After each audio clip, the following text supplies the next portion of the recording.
everybody. Welcome to episode 2 of Seattle to Unknown, the podcast for travelers on adventures and such. I'm Sarah. I'm Melinda. Don't laugh at me.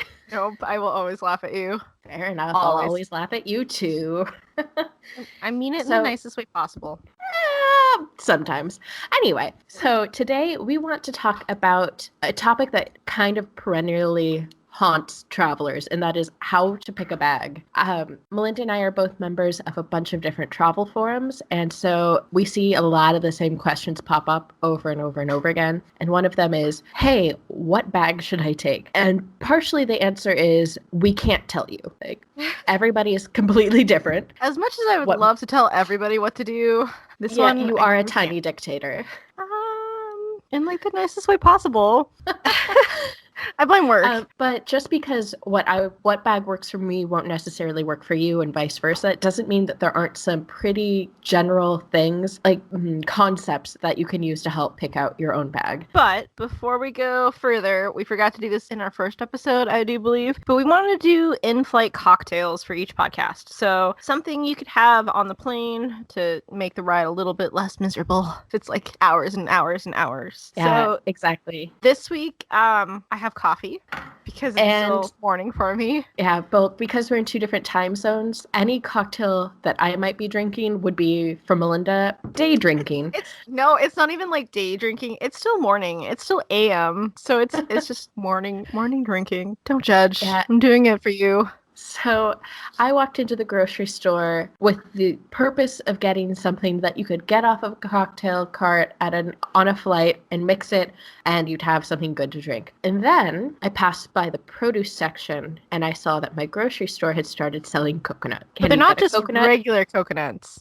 No. These are coconuts with pull tabs on them. You pull it off, you shove a straw in, and you just drink from the coconut.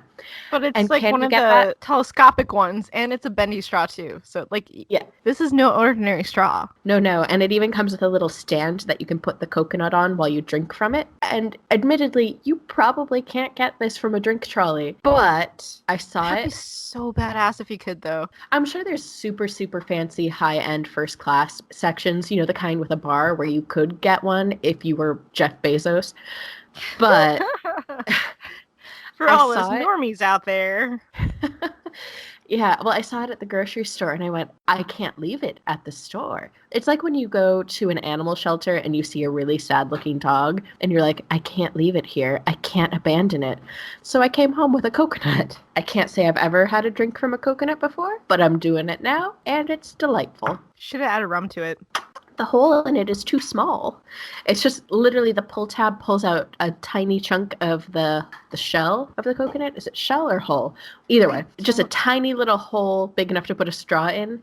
I don't know that I have a funnel small enough to funnel rum into this thing, but I can guarantee you when I'm done with this drink, I'm going to break the coconut open. It's going to become a cup, and there will be rum in it next week. Ew. You probably shouldn't hang on to it that long. Well, if you take out all the flesh, it's just a shell. You can dry the shells out. Okay. That's a thing. Okay. I thought you were going to leave, just it split in half, and then I got very worried that you'd have moldy coconut. And fruit flies. Oh, gross. But tropical fruit flies, which have got to be cooler. Coconut-scented fruit flies? They smell like banana boat. Ooh. I don't mind the way sunscreen smells, but that's me. You don't mind it? I don't really mind it. As long as it's not the ones that, smell really chemically. Some of them do. They just straight up, it's going to eat your skin. They just remind me of the one girl in high school who thought she was really, really rad. And she knew she was going to get into a sorority one day. And it was going to be whatever. I don't know. I don't know any sorority names. I didn't go to a school with sororities. But she only drank Malibu. And once you clean up one chick's Malibu vomit, you never want to smell banana boat again. Why did you clean up her vomit? There's more of the story. Oh my goodness. Boy, is there. But actually it happened a few times. So let's not dredge up any horrible memories, shall we? Horrible memories of your one friend who's the woo girl. Woo! It's only woo girls drink Malibu. It is an unwritten truth, but it is true. I don't understand how they become the woo girls because Malibu does not have a lot of alcohol content to it actually, and it gets really slushy if you put it in a freezer. Yeah, I don't think she was even drinking it cold. I think she went to a liquor store back when there were still liquor stores, got herself a bottle of Malibu, had her boyfriend drive her to the New Year's party, and she started drinking it in the car. I have a lot of feelings about this girl. All of them are probably not kind, I'm guessing. No, they're not unkind. Well, they're not particularly charitable, but but she mostly just baffled me. Like, how did you get to be a woo girl? How does anyone become a woo girl? I don't know. I don't get it. But also Malibu? Ew. I mean, you can't just drink Malibu by itself. It has to be mixed in with something. Oh, but I don't know. Did. Anyway, we're a little bit off topic. She went for gold. Okay. Also, with those conversations about pretty much backpacks versus suitcases, we are not sponsored by anybody, so we're not being paid to talk about like the ones that we do actually like or anything. No sponsors whatsoever for us, unless somebody wants to. Then that would be cool. Yeah, sponsor us. Give us free stuff to test out, and maybe we'll talk about it to our ones of listeners. Ones. Oh. To our animals that have to listen to us. Yeah. Well, that's a pretty big audience right there. I've got 3 pets, and you've got 2. So that makes 5 whole listeners. Yay! In this scenario, I'm making my mom and dad play this for my bird back at home. Okay, I'm like 3? I was worried that you couldn't do math. I still have a bird, okay? He just doesn't live with me. Anyways, okay. So no sponsors whatsoever right now. Yeah, so we will give you our honest opinion of the things we've tried and what worked for us or what didn't. But like I said, just because I didn't like something doesn't mean that you won't like it. We have different travel styles, different health, different bodies. Not everything works for everyone. There's no such thing as a cookie cutter perfect match. No. So that's why like posting on like certain groups on the Webbernets doesn't always work out as being helpful, especially in this case. I don't think a lot of the comments are necessarily helpful because one of the bags that we first started out when we both ended up in London is we found on eBags, and I think it was the Motherload Junior backpack. Yeah, the Motherload TLS Junior or TLS Motherload Junior, some variation of those 3 words. And it's a weekender bag, and I guess that's something we didn't quite notice in the description, but in all theory, this is what you want if you want a backpack. It's a backpack, but it opens up like a suitcase, so you don't have to dig to the bottom or take everything out to get to something that's at the bottom. You can just open it up like a clamshell. Easy peasy. Yeah, and it had tons of organization. It had lots of little things that seemed really well thought out, like details that you wouldn't necessarily have thought of, but when you see them, you go, oh, that's clever. Yeah. So we ended up getting the same bag, but in different colors, because I need, something that's as closest to lime green as I possibly can get, because I like bright and annoying. I ended up taking my bag with me on like a 3-day trip to Vegas, and it fit underneath the seat of like one of the tiny little propeller planes. So it's like, okay, that's pretty sweet. You're not going to be one of the people that have to check their bags because it won't fit on a tiny plane or anything. And we basically went from the airport to a cab to the hotel, and that was kind of it of hauling the bag. So I thought, sweet, this is going to be perfect for like 2 weeks in Europe. And by all means, it should have been perfect. It should have. It was big enough, but it wasn't too big.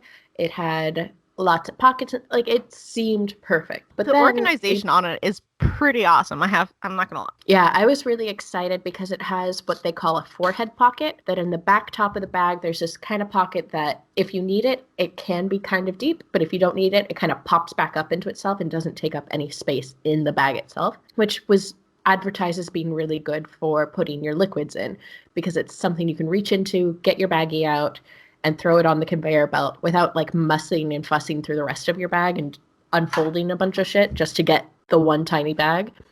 If seen by your like 3rd airport, you remember to take out your liquids, because I don't know, I get really bad like mid-trip. Like I keep forgetting to take it out until I see everybody else, and I'm like, oh wait, I need my bag. Like scramble to get it out. It's fine for like the first 3 airports, and then you get somewhere in the UK and someone is shouting at you at the top of your lungs, where are your liquids? Did you leave them in your bag? What on earth are you doing? Blah, blah, blah. I'm not super big fan of the security in London, as you may tell. But yeah, so it seems like a perfect bag. does. Except when you're actually having to carry it.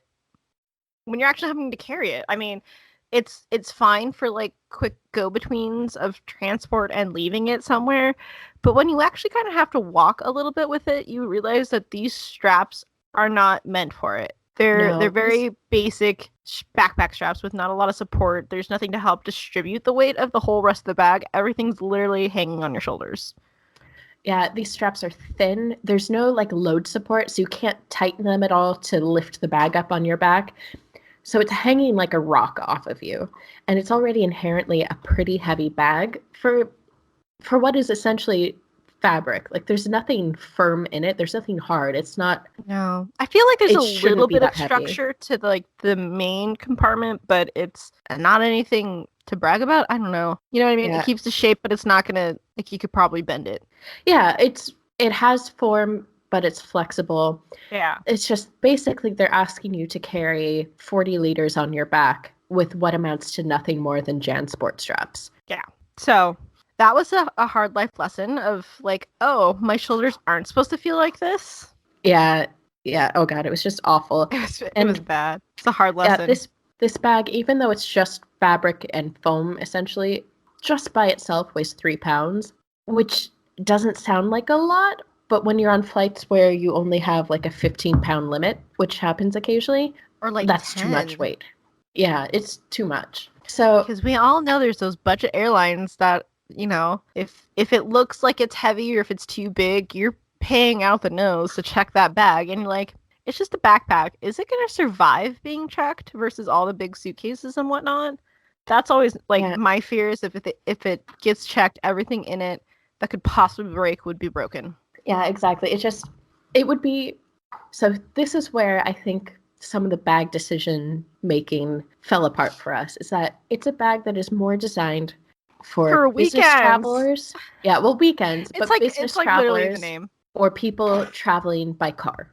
If you are going on a road trip where this bag is going to be in your car most of the day and you just need to bring it from your car into a hotel, it's perfect. If you have to walk with it anywhere, you're going to be miserable. And I was particularly miserable. I have one shoulder that's kind of screwed up. I mean, it's not horrible, but carrying around a back with no support on it just made my life miserable. And I tried to grin and bear it, but it was hot. That's the other thing. This bag doesn't have any ventilation on the back, nor is there any No. padding. So it's just a flat panel directly against your bag. Your back. And so we were walking around London in, what was it, June or July? And London might be a rainy city, but when it's hot, it's miserable and muggy. I mean, And boy, same here. well, yeah, but the last thing you But I'm need not- when you're walking around is something heavy right up against your back when you're sweaty. Things I've learned about my hiking backpack from like the early 2000s is that the ventilation's not so good and I get a very sweaty back. Mm-hmm. You're Some learning. people apparently don't care if you get sweaty while carrying around a bag because you're just going to get to the hotel and shower. Yeah, I don't want to be sweaty for any length of time. So anything that doesn't have like a nice back channel on it, ugh. I'll carry it in winter, but I'm not carrying it in summer. Winter only bag. Yeah, which defeats the purpose. If you're going to invest in a piece of luggage, you need something you want something more versatile than that. Something that's all seasons. Yep, exactly. But yeah, I think that just the main problem was that the straps were just not good. Like that bag has potential if they kind of updated the straps and everything and how that whole system works, but it's not. And I like the people that take it for like week-long trips, they've got to be superheroes not to be dying. I don't know. I don't get how they're doing it. I think that's where the issue was, is that we bought a bag that had really, really good reviews. Like, don't get us wrong, this bag has incredible reviews, but it was getting good reviews from people using it differently than we intended to use it. So another lesson is definitely read the comments of what people are saying about this bag and how they're using this bag.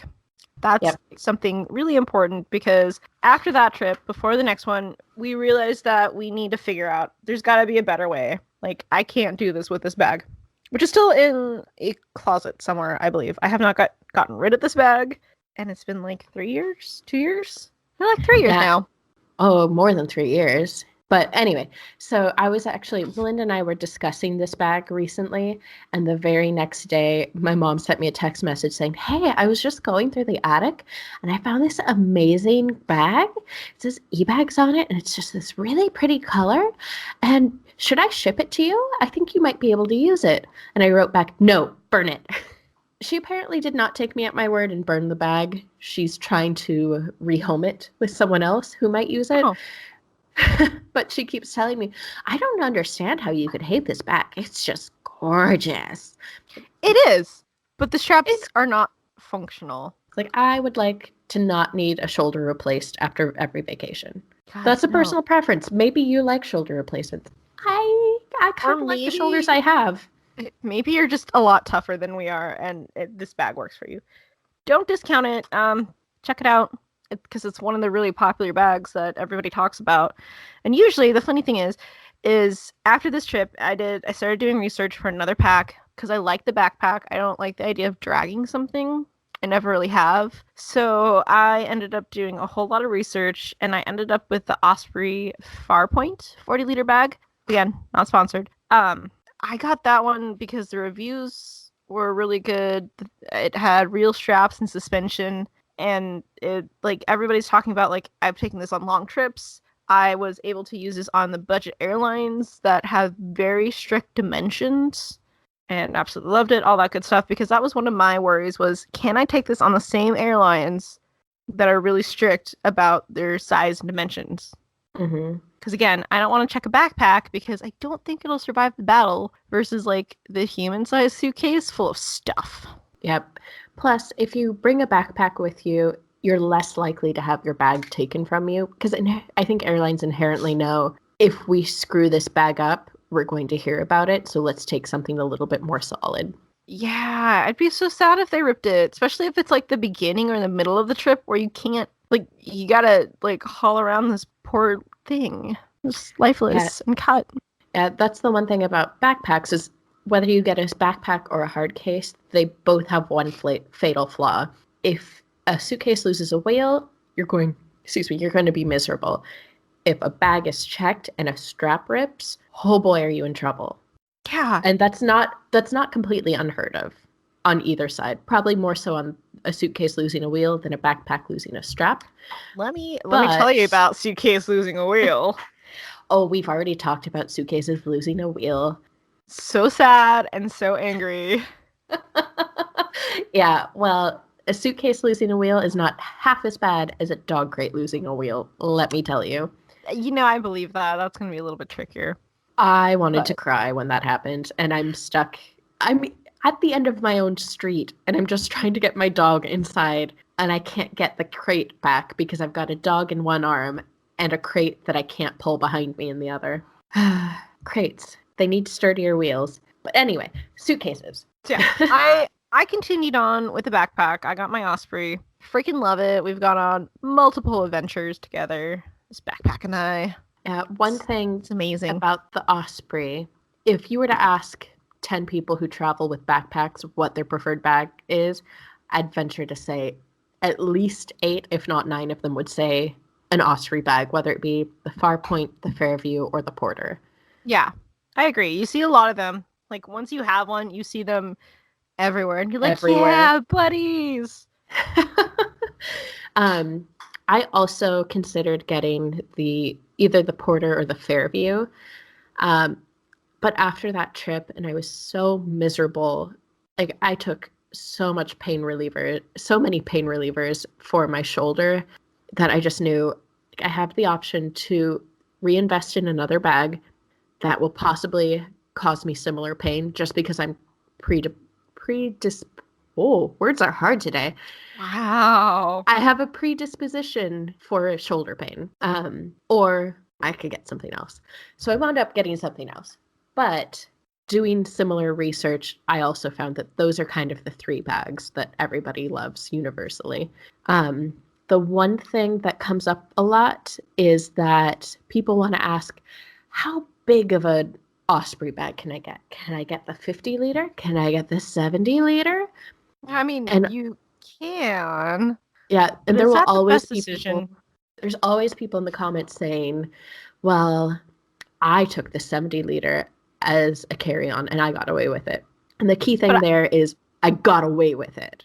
I guarantee you got a lot of dirty looks from everybody else trying to board that plane going, I swear to God, if I have to check my bag because of you, Yeah, exactly. I will kick the back of your seat.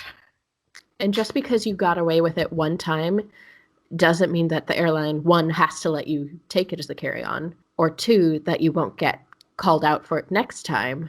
Like, Yeah. I hate when in the comments people say stuff like that. Like, don't risk it. Bring less stuff. It's doable. Yeah. And it's not universal that you're going to get away with it every time. Don't risk it unless you are completely at peace with the idea of checking that bag. And it might work with some of the major airlines, but some of the other ones, some of the budget European ones, it's probably not going to fly because some of those, even some of like the nicer airlines, they're very strict on the weight. Yeah. And if your bag is a 70-liter bag, that's more weight in just the bag itself. And then you have to add everything else in. Exactly. And we can get into a discussion about whether people have gone overboard with the one bag stuff or if we should all stop judging people who carry more. It's not an issue of, oh my God, how could you possibly carry that much? It's an issue of you're not following the rules. And if no one follows the rules, we're all going to be miserable. So, like, there's a lot of rules pertaining to flight that I think are really stupid, but just be a member of the plane community. Like, you're all in this together. Carry a bag within the restrictions, within reason. If it's a little bit over, nobody's going to raise an eyebrow. But if you're carrying like a 70-liter bag, when you're only really allowed something that's roughly 40 liters, you're kind of an asshole. Yeah. You better just have that bag and not a personal item too. Yeah, exactly. Oh, that drives me nuts. I swear to God, Janice, if you have 3 bags and you're taking a mob in, I will kick your seat and I will need to get up like every 15 minutes. Yeah, I was on a flight once with someone who had one of the really large bags that had the zip-on day packs, and they took an entire overhead bin to themselves because it was that bag plus like a tote bag plus their jackets and some boots. Like, this is that's not how this works. No. Share. Did no one ever teach you how to share? That's just rude. Especially since half of that stuff can go under your seat. So rude. By the way, this coconut is delicious. Well, my coffee is delightful, but it's gone now, so I'm sad. So sad. So sad. Oh well. But so okay. Yeah, the key takeaway from our backpack experience is read the descriptions really closely and pick up on what they're hinting they think this bag is best used for, because they probably know and they're targeting an audience really specifically. If it says something for like, great for business travel, and you're not business traveling, you don't want that bag. Like, just not for a long trip. Yeah. Also, when you get that bag, put stuff in it and wear it around.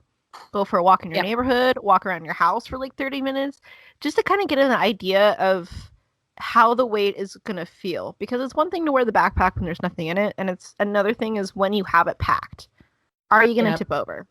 Yeah, you don't want to be the turtle in the airport who's flipped over on their back and needs someone to help them stand back up. Yeah. I've also seen that. It's delightful. That's just kind of sad. Aw, poor person. But yeah, so know your limits, know your back and shoulder health, and be realistic about it. If you have your heart set on a bag, definitely try it out. And if you have any doubt whatsoever, return it. Just return it. Because you don't want to get out on a trip and be in the middle of somewhere where you can't return it and be miserable that you have this thing stuck on your back and that's all you can use. And you're not less of a traveler if you end up going the suitcase way versus versus backpack. Like no one's a better traveler based on the luggage that they have. Yeah, I kind of felt like I had a moral dilemma when I realized that this bag wasn't going to work for me, and by extension, most backpacks, if not all backpacks, because I think there's sort of this romanticized ideal of what being a backpacker means, that, you know, you're kind of, You're the free spirit and the true traveler of the world, and all you have is what you can carry on your back. Yeah, you're more in Badass. tuned. You're learning about yourself because you're really just self-reliant and you don't carry anything that you can't carry on your own back. But here's the thing. That's bullshit. It is bullshit. It It is. it just It is. is. Because staying in hostels and backpacking and being kind of smelly is no better than, like, you're not getting an inherently better experience doing that than if you stay in a hotel and you carry a suitcase And you smell and like you don't roses smell. every day. Oh, smelling like roses sounds nice. Why can't I do that? That's the kind of travel I want. That's not quite the travel we're at yet in our life. No, we're not. Yeah, and then people always talk about Europe and how there's cobblestones, and like, God forbid you drag a suitcase over the cobblestones because it's very offensive and very touristy. Or just the idea, oh, it'll just be so difficult. It'll chew up the wheels on your bag. They'll break and it'll be awful. And I love whenever that comes up because I just want to shout, what do you think the locals do? Because people who live in places with cobblestones don't just walk around with backpacks. Like, it's not as if they go on vacation only with backpacks. Local people own suitcases too. Cobblestones are very tough, and it's not going to break your wheels unless you've got a super overpacked bag. And you're just struggling. Yeah, I mean, so the company that I work for does an annual trip every year. And my first trip, I thought I'd try to pack in like something really small, something I could carry on my back because we only go away for a few days. And I show up and it's just a sea of like wheelie bags rolling down the street. I look around and I already kind of knew this, but I was like, oh, right. Europeans don't travel with backpacks unless they have to. Because I bet it was they so like, noisy. oh, it was so loud. Just It was like everybody hilarious, like though. rolling on sidewalks. Just ugh. Yeah, that first year, it was something like 1,200 people on this trip. Ooh. And so you just hear, like, I couldn't even begin to replicate the sound of wheels, like, chunking, like, chunking down the street. All that clatter. Yeah, how funny, though. Just Yeah, like a fleet of like weird rolly turtles. That's what I'm imagining. Do suitcases look like turtles in your head? I don't know. Okay, I don't know. They don't. But like, I don't know how else to like. I don't know. I can just picture like a fleet of people just dragging suitcases, and because you're dragging something, you know, your line that's only like this big becomes a line this big of people. I like that you said this big, as if Oh, this is a visual medium. There was totally arm gestures too, and yeah, nobody saw it. Aw. Well, I believe it. I believe in you. But you They know were what I very mean? good gestures. Yeah, like, But that's the you know. thing is everybody says, oh, well, they don't do that in Europe. Like, well, Europe isn't a monolith. People travel the same way here as they do anywhere else. They own suitcases. It's Or they weird own that backpacks. that became one of those oddball like misconceptions. Yeah. I mean, I get if you're someone like me who doesn't like making a lot of noise. I'm a huge loudmouth, but I don't like making noise. So, like, when my shoes squeak, that irritates me. And I'm like, oh, people are watching me because my shoes squeak. Of course they're not. Nobody cares. You know, I care But because I'm wondering if it's your shoes or if you're farting. I never fart, madam. You don't even go pee either, you weird robot. Okay, if the options are pee as frequently as you do or pee as infrequently as I do, I'd rather go with mine. My option sounds way more fun. But that just sounds unhealthy. That just sounds unhealthy. But anyway, the point of all of that was if you're more comfortable with a suitcase for whatever reason, and you do not have to justify your reasoning, take a suitcase because it works. Just make sure your suitcases still, you know, fit within the designated dimensions. And I feel like with suitcases, it's got to be a little bit harder for the weight restriction, just because they are typically hard sides. So make sure you know what the pre-junk weight is of your bag, because that can be a major factor for everything. There's a trade-off involved with whichever one you choose. So if you're a person who says, well, I use a backpack because it's the superior method, it has its flaws as well. On the suitcase side, it's the weight. Like, there are definitely brands that make very lightweight suitcases, like I think it's called. They make ultralight suitcases. That's great. Not necessarily ideal for all situations, but for the ease of just pulling your bag alongside you rather than carrying it on your back, the trade-off is it's going to be a little heavier. You have to pack less to stay within those restrictions. On the backpack side, sure, you're more agile. You can run up those stairs and not have to wait for elevators or any of that. But if your bag gets checked, you could be in a lot of trouble. Yeah, for sure. And any of that extra weight, like, sure, the bag is lighter and therefore you can put more stuff in it. Like, well, it's not super great for your back health to bump up against those weight. Yeah, exactly. Yeah. Overpack, you're in pain. Yeah. But with both types, if you're a suitcase or if you're a backpack, please be spatially aware of yourself. Mm-hmm. Please don't run over my feet. Or and please don't knock me over with your backpack. Unless you're me, and then I will try and knock you over with my backpack, just because it is amusing. You kind of carry your backpack like you're trying to bowl people over. No. I try not to just spin around wildly and smack into people. I try and be very conscientious of by that you mean you don't hit other people, you just back up against me. Yeah. If I'm gonna have to hit somebody, it might as well be somebody I know. I am your human buffer. Yeah, I feel like that's really fair logic. Also, the perk of being a backpack traveler with a suitcase traveler is anytime my shoelaces are untied, which I swear only happens in train stations and airports. We've worked out a pretty good method where Sarah will just stop her suitcase and let me put my foot up on it so I can reach it without toppling over with my backpack on me. One of these days, I won't hold on to the handle and it'll roll away, and you will go with it. I swear to God, if it hurts me or ruins my pants or anything, we're going shopping and you're buying my pants. And here's one more tip for gear for people who travel with someone else, which is a lot of people. I think most people travel with a buddy or a group.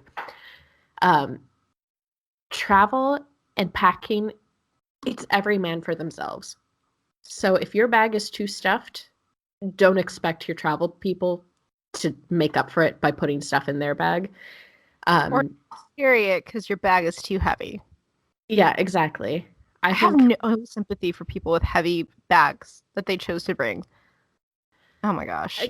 I get it. I get that when you're traveling, maybe you want to do more shopping, or maybe it's your first time out and you don't really have a concept of what you actually need. But around trip 3 or 4, you should have a pretty solid idea of what you really need. But you should also realize that you can't depend on your travel buddies to carry your stuff for you. Yeah, you've got to be responsible for your own stuff. So if your bag is overloaded, it's time to make some tough decisions and start dumping things. I've had to do that. It sucks, but yeah, it's only okay to be like, hey, can you put this into your bag? Is when it's the necessary item, but it's a super strict weight limit airline. And you kind of need to shuffle things between you guys to make it work and still have all your important essentials. Because there's some things you cannot dump. Your deodorant, keep that. Wear it. Bring it with you. Just have it in your pocket at all times. Bring it with you and wear it. Yeah, and as soon as you land after that flight, you reshuffle that stuff back. Yeah, and it's as long as they're not asking you to transport anything illegal, then Oh, what if the illegal stuff is what's necessary? I need my heroin, Melinda. It's going in your bag. I don't care if you like it or not. God, nope. Just all flavors of nope. No, yeah. There's certain emergency times where carrying something for somebody else, that's fine because you're literally just cramming it in your bag until you get off the flight. But if it's one of those hey, my backpack's too heavy, can you carry this while dragging your own suitcase? Nope. It's not gonna fly. Nope. Yeah. Maybe your friends happen to be more permissive than we are with each other, but I think we've always been pretty firm on that. Yeah. That could just be us. I don't know. Again, these are our opinions, and what we've learned works for us. So use them as guidelines. Yep, exactly. Learn So from us. Get out there and adventure. yes, adventure with luggage. Um, so as you may have gathered from that, I wound up taking a suitcase after that first trip. I went through a couple different ones because I'm kind of a bag whore. Is that how I'd phrase that? Probably not, but that's what came Not out. kinda, but you are. So Or I, since hoarder. I'm then, not sure. hoarder, that's the word I was looking for. Except I do. There's kind of a big difference, but I guess you could be both. It's I think cool. I We'll be am both, honest. though. If we're being honest, I'm both of them. Yeah. So I started out with the eBags backpack, and then I got the eBags hard side carry on. I did not know that was an e-bags. Did I see that one? The purple one. Oh, yep. Okay. Yeah, I had that for one trip, and I ended up gifting it to my niece before she took a trip. Okay, so this is going to sound really nitpicky, but I didn't like the texture of the suitcase. Oh my gosh. It's it's really really rough, and the handle on top wasn't very deep. So every time you reach in, like reach under the handle to pick it up, you're scraping against that rough surface. And Oh, by the end of okay. my trip, my knuckles were just scratched to hell. And so I gave it to an 11-year-old. Don't judge me. They're more durable anyway, so it's fine. Well, yeah, and at the time she was like 7, which is basically at that age you're just You're rubber. indestructible. Yeah. You're basically made of silly putty. So she was going to be fine. Oh yeah. They're tougher than And we are. then then I got a suitcase from Logel, same carry-on size. I liked it, didn't love it. It wasn't what I thought it would be. I gifted that to my sister. This bag sucks. Here, you have it. Well, you know what? She thought it was cute. She saw it and was like, "Oh, that looks really cute." I was like, "Oh, do you really like it? Do you want it? I'd give it to you. I'd do anything for you." It didn't come out quite that sappy, but yeah, she got the bag. So it's hers now. We're fine. I mean, somebody else's problem. Nothing wrong with that. Oh God, I thought I was almost done, but I'm not. I would like to point out that these suitcases spanned over nearly 10 years. So it's not like I was getting a new bag every single year. But it kind of seemed like it. Shh. Yeah. Shut your face. Yeah. It kind of seemed like it. And then I did a ton of research, and I found this was right before I moved to Germany about 3 years ago. And I found these big hard side suitcases from Delsey that I really liked. And I bought the large ones. I didn't buy the carry-on because when I was moving over, I was going to carry my electronics in a backpack, like a techie backpack, like a day-to-day bag, not a travel bag. And I didn't need the carry-on right away. So I got the big suitcases, loved them. They were perfect. Durable, except for the one that Melinda broke. I did not break that one. How dare you? No. And no. so I got them, and by the time I went to get the carry-on to go with it, so I'd have something to travel with back and forth, because at this stage, I didn't actually own a carry-on suitcase. I had given them all away already. Technically did. They just didn't live with you anymore. They signed the adoption papers. Oh, Those okay. bags were not my problem. Everything went through. Exactly. It was all valid. They got it licensed. We're cool. So I ordered, by the time I went to get the carry-on size, it was sold out.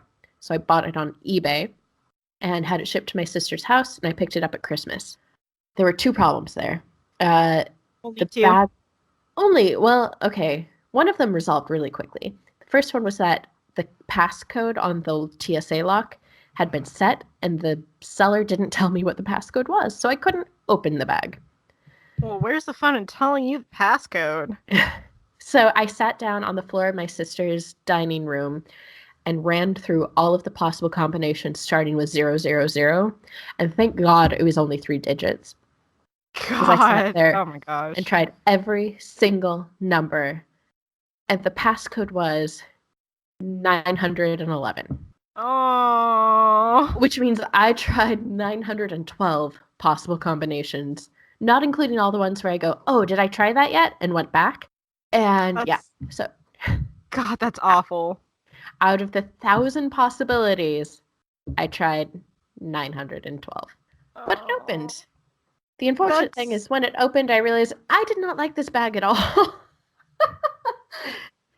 Just kidding. This is awful. Can I have a redo? Yeah. Oh, I hated it so much because What carry-on number was that one for you? so eBags 1, eBags 2, Low Gel, Delcy 1. So 4? Damn, I That had right? 2. The thing is I'm just really picky, and I know logically there's no bag in the world, unless I set out and design it myself, that is going to 100% satisfy my needs.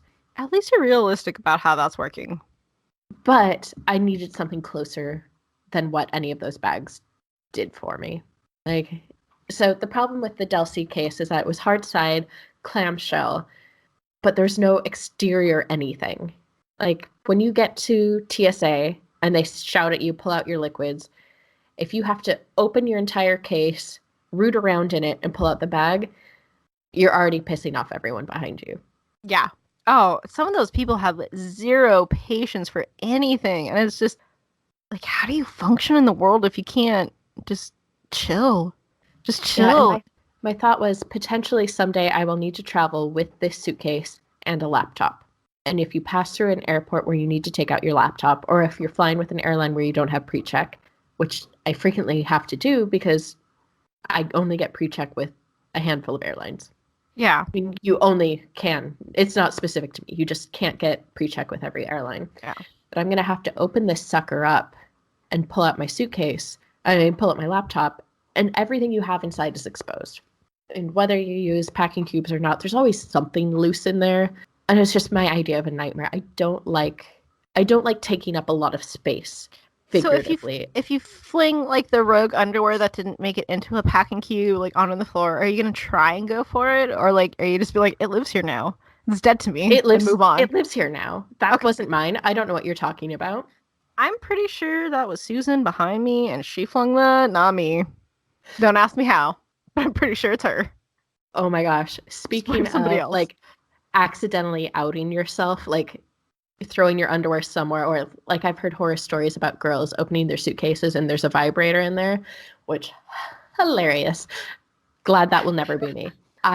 There was this story going around Facebook the other day of someone who bought herself a rather hefty silicone toy, and it came from Amazon, wrapped only in the plastic baggie, like form-fitting, taped around the form so you could tell exactly where it was, and it had been delivered and left on her doorstep of an apartment building, so everyone walking by could see it. Oh my gosh. I'm going, I hope that's a quiet one. Yeah, and she was asking if she could sue Amazon for outing her. Like, well, they didn't really out you for anything too terribly weird, but now everybody knows the size of your little friend. Or not so little friend, apparently. Oh no, it was not little at all. It's kind of like the ones... What? I saw the picture. It was not little. You're gonna have to send me the picture now, because I just want to laugh. But it's I don't know. I guess it kind of goes into the category of what's in my bag, and we'll talk about that probably in the next episode. But yeah. But so basically, this bag was not like, I could feel the anxiety I would feel if I had to open this thing up in front of people, and like how angry people are getting. So eventually, that bag still lives with me for now, but that entire set of luggage is going to be gifted to my mom, because that's how I roll. People get luggage for gifts. Unless it's me, and I know this plot, and no thank you. Oh, I have to tell you a great story about being re-gifted something. I'll tell you later, though. Oh my gosh. I don't want to blow my sister's spot up on a podcast. Oh. But so eventually I did some more research, and I found a hard side suitcase that has an exterior pocket. So the Delcy Cruise Light Spinner, it's just a great suitcase. I love it a lot. It opens clamshell style, but the top half has a way to access it from the outside. So that exterior access point has a sleeve in it that you can put a laptop in, or you can pop it all the way in and use the whole suitcase clamshell style. And it was like the heavens parted, and I finally had the answer of a suitcase where I can pack all my clothes in one section and zip it up, but I can also still put my laptop and liquids in a separate pocket where if I open it, stuff isn't going to go flying because everything is compartmentalized, not compartmentalized. My stuff does not think like a fish. Oh my gosh. Oh my gosh. So like that was sort of the ideal for me, that I can have it both ways. I can have a clamshell, I can have my stuff easily accessible without throwing junk everywhere, which I don't know why in my head I assume every time I open this bag something's gonna fly out. It's not a Jack-in-the-Box, but man, that would be great. Could you imagine TSA opening a suitcase and a Jack-in-the-Box popping up? No, you would be because arrested that's so fast. Scare everybody. Yeah. Hard pass. Yeah, so now I have a spinner bag that suits my needs for when I need to travel, whether it's work or pleasure. But the trade-off is it's heavy. It's not a super light bag, which blows. And on one occasion, I did have to sit in the airport and just start going through my stuff. Like, I did a full Marie Kondo. Does this bring me joy? No, it goes in the airport trash. One of those, hey, you'll let me use your hairbrush, right? And like, yeah, that trip, I had to dump a lot of stuff because I had no idea. I didn't do the full research on the weight limit for one of our flights. I think it was from Japan to China. And then we got up there and they're like, you have 15 pounds of weight. I was like, oh crap, my bag. I don't know off the top of my head how heavy it is, but it was more than you're at like 20 something. I feel like if you had to purge something, then the weight limit was 15 because I did purge, but I still walked away with clothing. Yeah, I think it was like 15 maybe, or like, but we got you down to like 14.7 or something. Like you were just like a smidgen under by the end of it, but it was enough. And realistically, there was plenty of stuff I probably could have put in a pocket. I probably could have taken my whole toiletry bag out of my bag, shove it in a pocket, and have been fine. But it was kind of a stress of the moment situation where you're just like, okay, what in here do I not wear that often that I can just jettison? Yeah. What's sweaty beyond all capacity and can just die here. It can just live here. Thanks for the memories. Yeah, I typically travel with stuff that I wouldn't be heartbroken if I lost it, which kind of makes that situation easier where I'm like, meh, I don't like this cardigan that much anyway. And you just start dumping things, which sucks and it's wasteful, but, well, I value my shoulder health, and so I'm just going to deal with the bags I have. I guess it's kind of also one way to, like, clean out your closet. Bring the stuff that you're going to donate anyways, and just kind of, like, if you need to ditch it, it's fine. If not, it could probably get donated after it gets washed. Yeah, and generally, when that's going to happen, I know it's going to happen before I get to the airport, and I'll leave things at, like, the hostel counter. Like, I'll be like, hey, here, somebody might need this. If not, donate it, do whatever. Yeah. I don't like throwing stuff away, but when push comes to shove and it comes down to taking all the stuff I have with me, but paying an extra $50 or dumping it, I'm going to dump it. Yep. Okay. And on that note, kind of already teased this, but next episode, we're probably be talking more about like what goes in our bags and travel toiletries, travel makeup, like things that we bring that makes life a little bit more normal, a little bit easier, don't take up a lot of space. Yep. So yeah, things that work for us and maybe will hopefully work for you. Hopefully. And like help talk about things that people are always asking on social groups about travel. Yeah, there's some major things on that one. But anyways, before we wrap this up, Sarah, do you have a travel tip for this episode of gear? Yes, that's what I'm calling this one. Gear? Question mark?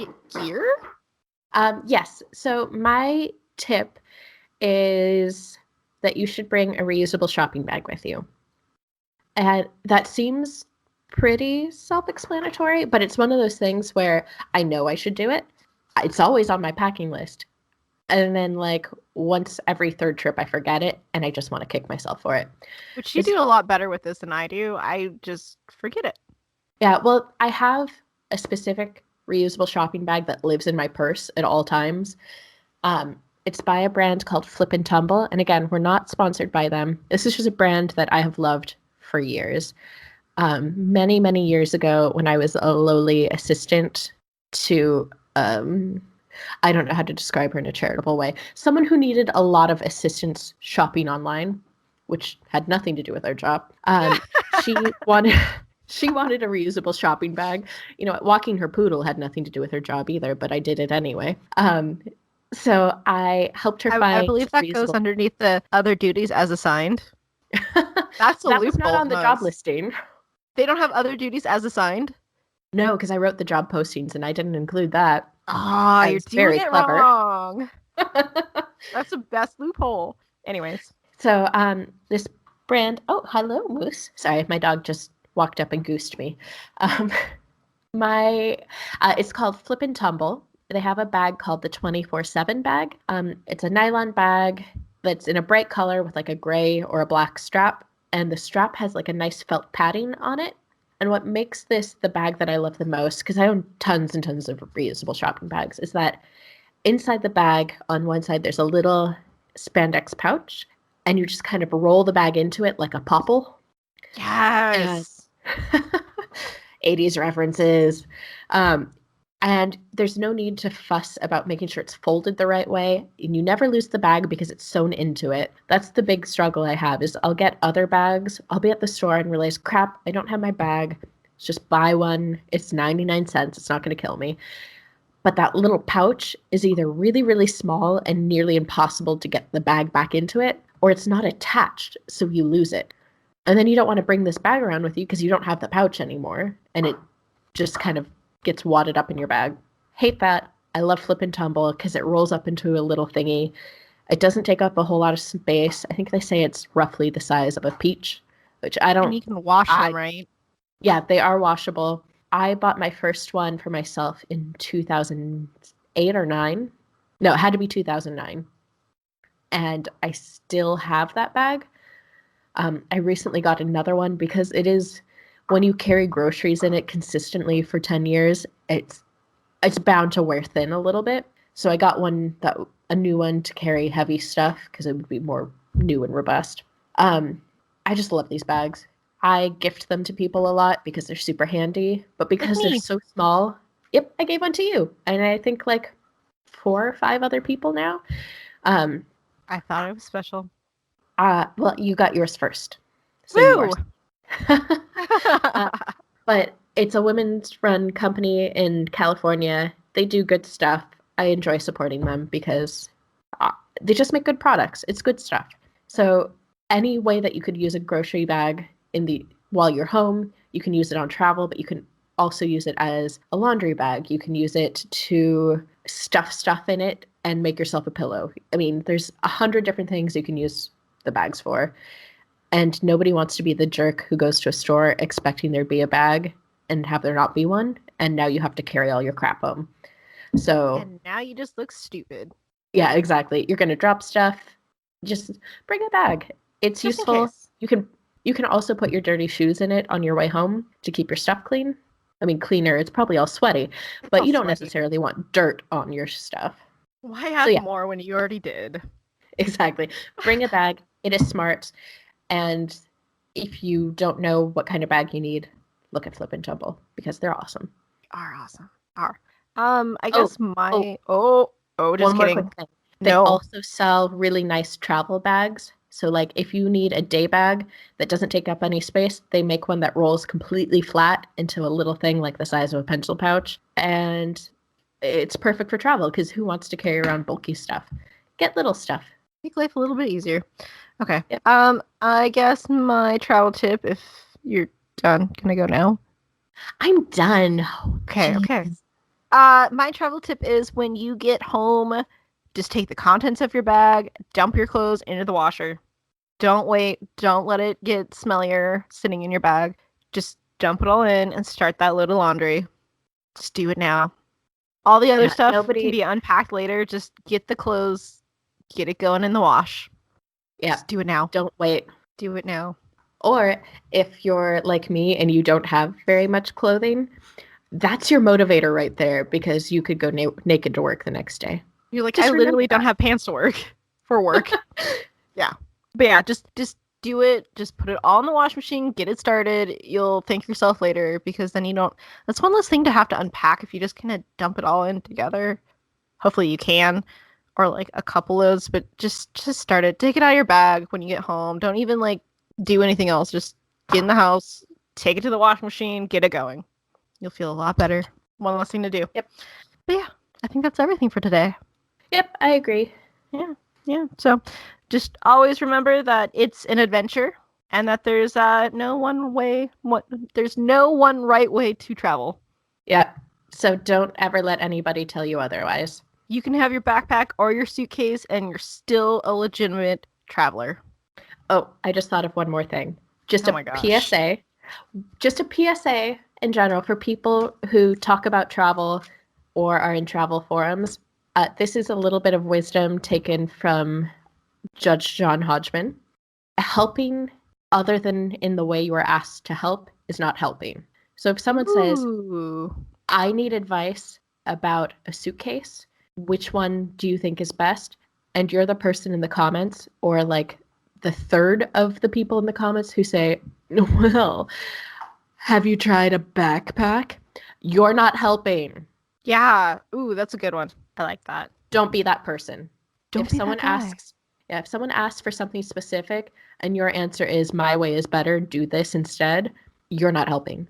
Don't be part of the problem. Be part of the solution. And if you don't have something constructive to add to that person's question, someone's genuine question, you don't need to comment. It's that simple. I like that. Let's end on that one. Yep. Let's end on. Okay. So until next time, this was Seattle to Unknown. Hopefully, if you've enjoyed our babbling, catch us next time. Next time when we talk about other things. And if you are interested and you want to know when we're uploading updates, links to stuff we've talked about, follow us at CSEA to Unknown on Twitter or Instagram. Oh shit, we have an Instagram? We have an Instagram. You're following us, my friend. On Instagram? You're our only follower. Yeah! As of this recording. Did I do that? Last week. Okay. Our website is c2unknown.com. And if you want to contact us about anything we've said, if you have any travel stories or tips that you want to share with us that maybe we will share with everyone else at a later date, you can email us at seattle2unknownpodcast@gmail.com. Oh, and we exist too. I am on Twitter at SAR_S. Yes, like SARS, the bird flu. I thought that was really clever 10 years ago. SAR_S. Mine's easier. Mine's just hooligan monster, all one word. So. Yep. And I think those are also our Instagrams. At least it's also my Instagram. And so follow us. Maybe we'll follow back. Shameless self-plugs. Self-plugs. Yeah. Woo! Yeah. Oh, I'm a woo girl. We both are. We've done it. We've both done it. Okay. We need to stop. Okay. Anyways, next week we will be joining you. Yep. And next week we will both be drinking Malibu. Yes. So, till next time. It's an adventure. Bye.